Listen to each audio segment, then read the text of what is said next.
ముసలావిడ దగ్గరికి జేడీకేడీ ఎంక్వైరీ కోసం రావటంతో ముసలావిడ బిడ్డల్ని తీసుకొని పరుగులు పెడుతూ పారిపోయి దేవా దగ్గరికి వస్తుంది.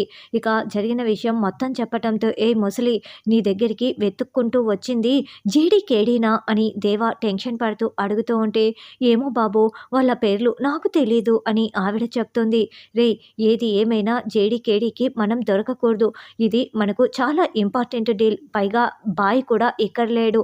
కాబట్టి ఈ డీల్‌ని మనం మిస్ చేసుకోకూడదు. ముందు బాబుని తీసుకొని మీరు పారిపోండ్రా నేను చెప్పిన ప్లేస్‌కి అని దేవా చెప్పటంతో ఇద్దరు రౌడీలు మాధురి కొడుకుని ఎత్తుకొని పారిపోతూ బయటికి వస్తారు. అయితే బయటికి వచ్చే లోపలే అక్కడ కారు మీద జేడీ చాలా స్టైల్‌గా కూర్చొని ఉంటుంది. జేడీని చూసి వాళ్ళిద్దరూ కంగారు పడుతూ ఉంటే హాయ్ అంటూ ధాత్రి హాయ్ చెప్తూ ఉంటుంది. దాంతో రౌడీలు మళ్ళీ బాబుని ఎత్తుకొని అన్నా అన్నా బయట జేడీ ఉందన్నా అని చెప్పటంతో ఇందాక అక్కడ కదరా జేడీ ఉందని చెప్పింది.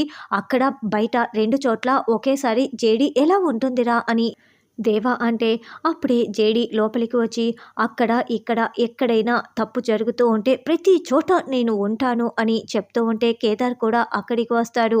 ఏయ్ దేవాగా మర్యాదగా ఆ బాబుని ఇచ్చేసావా నిన్ను ప్రాణాలతో అరెస్ట్ చేసి తీసుకువెళ్తాను, లేదంటే నిన్ను చంపి తీసుకువెళ్తాను అని జేడీ వార్నింగ్ ఇస్తుంటే ఇంకా ఏంట్రా అలా చూస్తున్నారు, దాన్ని తన్నండి కొట్టండి అని దేవా చెప్పడంతో జేడీకేడి రౌడీలని చితక్కొడుతూ ఉంటాడు.